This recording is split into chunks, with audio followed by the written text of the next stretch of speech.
Chers amis, bonjour. C'est toujours un plaisir de vous avoir ici. Je vous prie de liker, de commenter, de partager, surtout de critiquer, je vous en prie. Chers amis, je vous prie, ensemble, regardons et écoutons ce que le président américain a dit ce soir. Merci. Chers compatriotes, bonsoir. J'aimerais commencer ce discours par féliciter la NASA et son équipe, ses astronautes courageux. Le lancement d'Artemis 2 a été exceptionnel.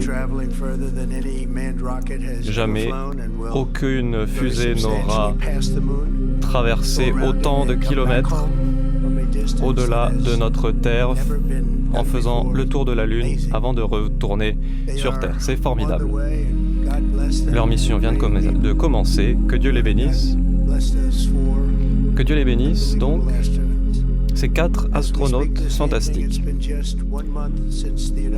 Aujourd'hui, cela fait 1 mois que l'opération américaine a débuté, l'opération intitulée Fureur épique. Elle cible l'État numéro 1 sponsor du terrorisme dans le monde, l'Iran. Ces 4 dernières semaines, nos forces armées ont frappé de façon ciblée, efficace et rapide les installations ennemies avec une vitesse et une rapidité et une efficacité jamais vues auparavant. Ils n'ont plus d'armée de l'air, ils n'ont plus de chef, du moins la majeure partie, sont maintenant morts. Leur leadership n'est plus là. Les gardiens de la révolution islamique ont été décimés. Leur capacité à lancer des drones et des missiles a été grandement obérée. Ils n'ont quasiment plus de lance-missiles. Jamais dans l'histoire de guerre, un pays n'a souffert autant de coups durs et aussi fort, aussi rapidement que l'Iran. Depuis les 5 ans que je suis président, nous gagnons plus que jamais auparavant. Avant d'évoquer plus en détail la situation, j'aimerais remercier nos troupes pour le travail qu'elles ont réalisé en Iran et au Venezuela, en l'espace de quelques minutes. C'était rapide, c'était violent, c'était respecté partout dans le monde. Lors de mon premier mandat, j'ai reconstruit notre armée. Nous avons la meilleure armée du monde, de loin, et maintenant nous travaillons avec le Venezuela.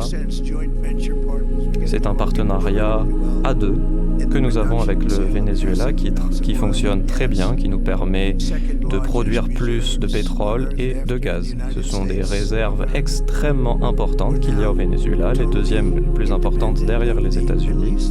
Nous sommes complètement indépendants du Moyen-Orient. Et pourtant, nous continuons à aider la situation au Moyen-Orient. Nous n'avons pas besoin de cela, mais nous sommes là pour aider nos alliés.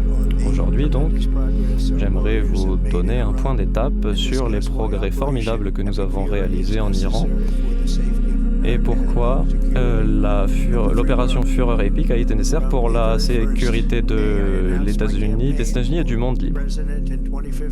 Dès 2015 et mon souhait d'être président, j'ai rappelé qu'il ne fallait pas que l'Iran devienne une puissance dotée. L'Iran chantait la mort aux États-Unis et la mort à Israël pour 47 ans, depuis 47 ans. Leur proxy avait tué 241 Américains à Beyrouth, avait massacré des centaines d'Américains et de soldats par des bombes sur le bord de la route. Ils avaient mené d'innombrables actes de haine, des choses atroces, sanglantes, haineuses, notamment le 7 octobre en Israël. Beaucoup de gens n'avaient rien vu de tel. Ce régime d'assassins a également récemment tué 45 000 Iraniens qui manifestaient simplement. Ce sont des terroristes et qu'ils aient l'arme nucléaire serait intolérable. Ce régime ainsi serait capable de semer la terreur et de répandre la peur dans le monde. Je ne laisserai pas cela se produire. Je ne suis pas comme les présidents précédents américains qui n'ont rien fait pendant 47 ans. Ils auraient dû agir depuis longtemps, bien avant mon arrivée. Mais lors de mes deux mandats, j'ai agi. La première étape, c'était l'élimination du général Qassem Soleimani, lors de mon premier mandat. C'était un génie du mal, une personne extrêmement mauvaise. C'était lui, la tête derrière ces assassinats sur le bord de la route, ces bombes. Peut-être que s'il avait survécu, la situation serait bien différente ce soir. Mais quoi qu'il en soit, nous continuerions à gagner et à gagner. J'ai également mis un terme à l'accord sur le nucléaire iranien qui était la conséquence de Barack Hussein Obama. Et des dizaines de milliards de dollars ont abondé des États-Unis vers l'Iran. C'était une tentative d'acheter leur respect, mais ça a échoué. L'Iran a continué ses efforts pour acquérir l'arme nucléaire. En fait, les États-Unis ont aidé, en quelque sorte, l'Iran à acquérir la bombe nucléaire. Mais, quoi qu'il en soit, si j'avais été là, la situation serait bien différente. Il n'y aurait pas de milices, il n'y aurait pas beaucoup d'autres choses, mais ça a été un honneur pour moi de mettre un terme à cet accord sur le nucléaire iranien. Les présidents précédents ont fait des erreurs et je les ai corrigées. Ma première préférence, c'était le chemin diplomatique, alors que le régime iranien continuait sa poursuite sans relâche de la bombe nucléaire. Voilà pourquoi en juin dernier, j'ai ordonné des frappes sur les sites de développement nucléaire iranien dans le cadre de l'opération Marteau de minuit, une opération inédite. Ces magnifiques bombardiers B-2 ont exécuté leurs tâches à la perfection. Le régime iranien a ensuite essayé de reconstruire son programme dans un autre lieu. Ils ont été clairs, ils ne voulaient pas abandonner leur objectif principal de construire l'arme nucléaire. Ils en ont également profité pour renforcer leur programme balistique. Et bientôt, ils purent développer des missiles qui pouvaient toucher le sol américain. La stratégie iranienne était extrêmement lisible. Ils voulaient produire autant de missiles que possible, ce qu'ils ont fait, avec une très grande distance de frappe. Ils avaient des armes extrêmement développées. Personne n'y croyait, mais nous les avons détruites et éliminées. Personne n'a essayé de les arrêter.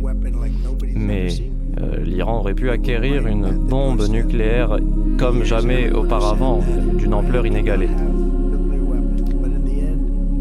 Quoi qu'il en soit, les mots restent des mots si l'on n'est pas prêt à agir. Je l'ai dit lors de ma prise de parole au début de l'opération Fureur épique, notre objectif est clair. Nous détruisons les capacités du régime iranien visant à projeter leur pouvoir au-delà de leurs frontières. Cela veut dire l'élimination de la marine iranienne qui est maintenant annihilée.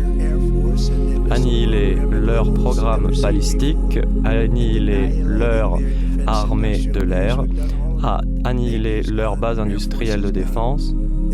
Ils n'ont plus rien. Leurs missiles sont détruits. Ces actions ont permis de détruire les capacités iraniennes à construire une bombe nucléaire et à mener une guerre. Nos forces armées ont été extraordinaires. Jamais on n'a vu une opération de ce type. Tout le monde en parle. Et aujourd'hui, j'ai l'honneur de dire que ces objectifs stratégiques sont presque atteints. Des progrès ont été réalisés. Nous pensons bien sûr aux 13 soldats américains qui sont tombés sur le champ de bataille pour que l'Iran ne devienne jamais une puissance dotée. Je me suis rendu à 2 reprises sur la base de Dover. C'est quelque chose qui prend aux tripes, voir ces soldats morts tourner sur le sol américain, avec leurs familles. Nous pensons à eux, nous honorons leur mémoire en réalisant leur mission. La famille de ces soldats décédés, leurs familles m'ont dit, Monsieur le Président, aidez-nous à terminer cette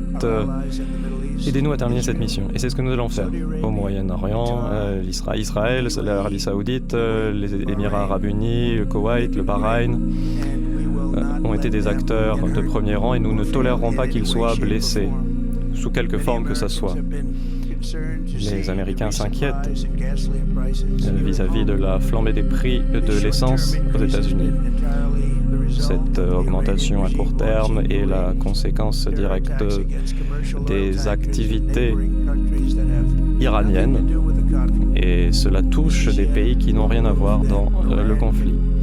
Cela rappelle qu'on ne peut pas faire confiance à l'Iran. L'Iran ne peut devenir une puissance dotée, elle serait capable de l'utiliser. L'Iran, c'est une puissance qui peut faire du chantage économique, politique. Les États-Unis n'ont jamais été aussi préparés économiquement à relever le défi que représente la menace iranienne. Nous savons la meilleure économie de l'histoire de notre pays. Jamais notre économie a été aussi forte. En l'espace d'un an, nous sommes passés d'un pays mort, je le répète, un pays mort, un pays qui boitait. C'est la faute du gouvernement précédent qui était un très mauvais gouvernement et maintenant notre inflation est complètement annihilée. La bourse n'a jamais été aussi élevée. 53 records ont été battus en l'espace d'un an. Ainsi, nous pouvons nous débarrasser d'un cancer qui a existé pendant trop longtemps, un Iran nucléaire. Jamais ils ne s'attendaient à cela. Et ça, c'est grâce à mon programme américain de forage, de relance du forage, forêt. Sous mon mandat, nous sommes une puissance exportatrice de pétrole, nous avons produit énormément de pétrole. N'oublions pas le Venezuela. Sous ma présidence, nous avons produit plus de pétrole que l'Arabie Saoudite et la Russie. Réfléchissez-y. Et bientôt, nous en produirons encore plus. Il n'y a aucun pays comme nous dans le reste du monde. Nous sommes prêts pour l'avenir. Les États-Unis importent presque aucun pétrole par le détroit de Hormuz et ce ne sera pas le cas à l'avenir. Nous n'en avons pas besoin. Nous avons battu, nous avons décimé presque complètement l'Iran, militairement, politiquement. Les pays du monde qui, eux, dépendent du détroit de Hormuz doivent s'occuper de ce détroit, ils doivent le chérir, ils doivent s'occuper de cette situation. Nous pourrons les aider, mais c'est à eux de prendre les rênes de cette opération. À ces pays qui ne peuvent pas avoir de pétrole et qui n'ont pas voulu participer à la décapitation du régime iranien, j'ai des suggestions à vous faire. Achetez-nous notre pétrole, nous en avons énormément. Et ensuite, achetez-vous du courage. Vous auriez pu être un peu plus courageux avant, mais protégez le détroit vous-même. L'Iran est décimé. Le plus gros du travail est fait, ça devrait être facile. Quoi qu'il en soit, une fois que ce conflit est terminé, le détroit s'ouvrira naturellement. Très naturellement. C'est tout ce qu'ils ont, les Iraniens. Le transit reprendra, les prix du gaz s'effondreront. Ils ont monté rapidement, mais ils redescendront tout autant rapidement. D'ailleurs, la situation est meilleure qu'anticipée ces derniers jours. Nous cherchons à nous débarrasser de cette menace terrible. On parle de coupes budgétaires, beaucoup d'Américains qui profitent déjà des mesures que j'ai faites passer depuis le retour de mon second mandat, jamais l'économie ne s'est aussi bien portée. J'ai été très clair dès le départ, dès le début de l'opération Fureur épique. Dès que nos objectifs seront atteints, nous nous retirerons. Aujourd'hui, je peux vous dire que nous sommes sur la bonne voie. Nous aurons atteint tous nos objectifs très bientôt. Nous allons les frapper extrêmement fort ces 2-3 prochaines semaines. Nous allons les faire retourner à l'âge de pierre. Dans le même temps, des discussions continuent avec le régime. On n'a jamais parlé de changement de régime, mais il y a eu un changement de régime parce que leurs leaders sont tous morts, les leaders qu'il y avait il y a un mois. Maintenant, leur leader est bien plus raisonnable. S'il n'y a pas d'accord, nous allons frapper des cibles bien définies, peut-être de façon simultanée, mais en tout cas ce sera très fort. Nous ne voulons pas donner une seule chance de survie à certaines cibles. L'Iran ne peut plus se défendre, il n'a plus d'installation sol-air. Tout a été annihilé. Nous sommes inarrêtables en tant que force militaire. Les sites nucléaires que nous avons oblitérés avec les B-2 ont été tellement détruits que nous pouvons maintenant suivre de très près le moindre déplacement de l'uranium enrichi iranien. Nous avons toutes les cartes en main, l'Iran n'en a aucune. Il est très important que la participation américaine à la Première Guerre mondiale soit rappelée. Cela a duré à peine 1 an et 6 mois. La guerre de Corée, la Seconde Guerre mondiale, à chaque fois, les États-Unis étaient là. La guerre du Vietnam a duré 19 ans, 5 mois. L'Irak, ça a continué. 8 années, 8 mois, 28 jours. Notre opération militaire, celle-ci, elle est forte, elle est puissante, en l'espace de 32 jours. Rendez-vous compte. Le pays auquel nous sommes confrontés, l'Iran, a été éviscéré. Ce n'est plus une menace. Ils étaient la terreur du Moyen-Orient, mais plus maintenant. C'est un investissement dans l'avenir de vos enfants et petits-enfants. Le monde regarde et ils ne peuvent pas... Ils ne peuvent que voir la force des États-Unis. Ils voient à quel point l'armée américaine est supérieure. Aujourd'hui, tout un chacun peut avoir hâte de voir un meilleur monde sans chantage nucléaire iranien. Nous sommes sur le point de mettre un terme à cette menace sinistre que représente l'Iran pour le monde. Le monde nous regarde et quand c'est le cas, alors cette opération sera bientôt terminée. Les États-Unis seront en position encore plus forte qu'ils n'en l'ont été auparavant. Que Dieu bénisse les soldats américains, mes concitoyens américains. Je vous remercie, je vous souhaite une bonne soirée. Le président américain se vante de tuer les dirigeants d'une autre nation. Le président américain se vante de détruire un autre pays. Le président américain se vante d'être un Américain, le fils d'une nation forte qui est l'Amérique. Oui, l'Amérique est une nation forte. Oui, l'Amérique a la force qu'il faut. Mais est-ce que c'est parce que vous êtes fort que vous voulez marcher, piétiner, détruire tous ceux qui sont faibles, que vous estimez faibles? Aujourd'hui, le président américain se tient devant toute la nation du monde entier, devant tous les médias du monde entier, et se dit content, et se justifie d'avoir anéanti, d'avoir détruit une autre nation. Il se met devant les médias du monde entier, il se vante d'avoir détruit d'autres dirigeants, d'avoir éliminé d'autres dirigeants. Aujourd'hui, le président américain est en train de traiter le régime iranien, le régime sorcier, le régime d'assassin, le régime criminel. Est-ce que ce sont les Iraniens qui sont allés assassiner Papa Muammar Kadhafi? Est-ce que ce sont les Iraniens qui sont allés détruire la Libye? Est-ce que ce sont est-ce que ce sont les Iraniens qui sont allés détruire la Syrie? Est-ce que ce sont les Iraniens qui sont allés en Afrique créer plusieurs groupes terroristes afin de déstabiliser les nations? Est-ce que ce sont les Iraniens qui passent le temps à s'ingérer dans les affaires internes des autres nations?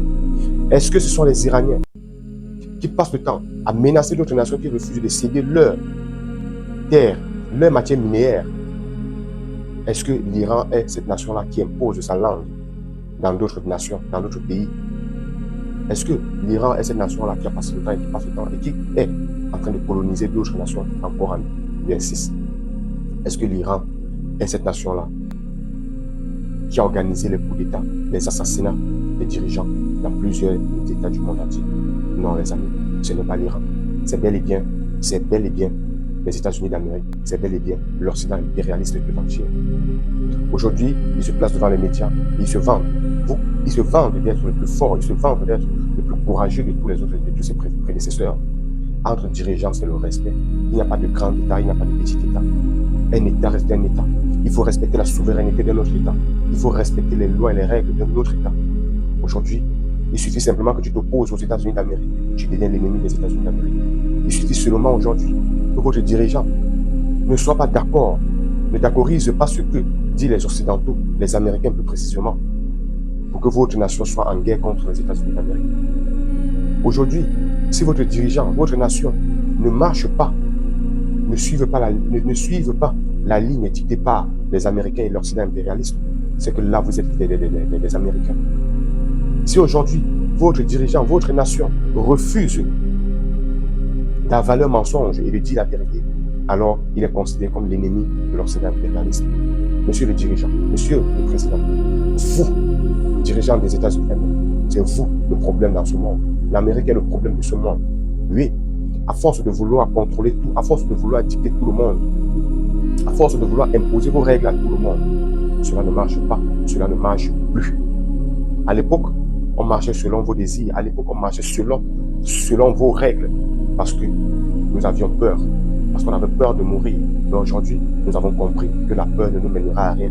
Nous voulons construire un avenir digne, nous voulons construire un monde dans la paix, nous voulons construire un monde dans les règles, ayant les règles. Nous voulons construire un monde ayant les règles. Nous voulons laisser un héritage à nos enfants. Nous voulons laisser quelque chose à nos enfants avant de partir de ce monde. Alors, nous n'allons plus marcher selon les règles américaines.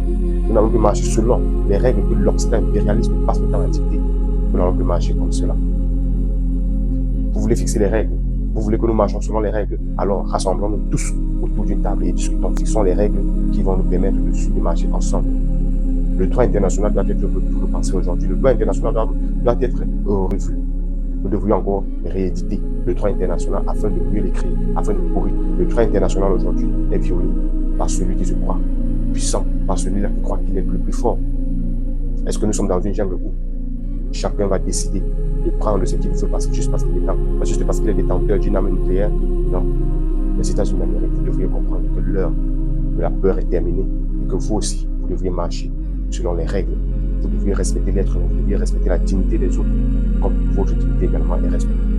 Ce que le président américain a dit dans ce discours, nous, en tant que peuple éveillé, nous, en tant que peuple debout, nous disons non, non aux dirigeants américains, non à toute violence, non à tout contrôle, non aux ingérences dans les affaires internes d'une autre nation. Nous disons non à la guerre au Moyen-Orient aujourd'hui. Nous disons non à tout cela. Monsieur le Président, chers Américains, il est temps que vous aussi, vous sachiez que vous êtes des êtres humains comme les autres, que vous êtes au même pied d'égalité que les autres, et que vous devriez respecter les autres comme les autres vous respectent. Mon frère, je te remercie d'être arrivé jusqu'ici. Je te prie de liker, de commenter, de partager afin que cette vidéo puisse aller loin, afin que tous les Américains puissent écouter cette vidéo. Je te remercie.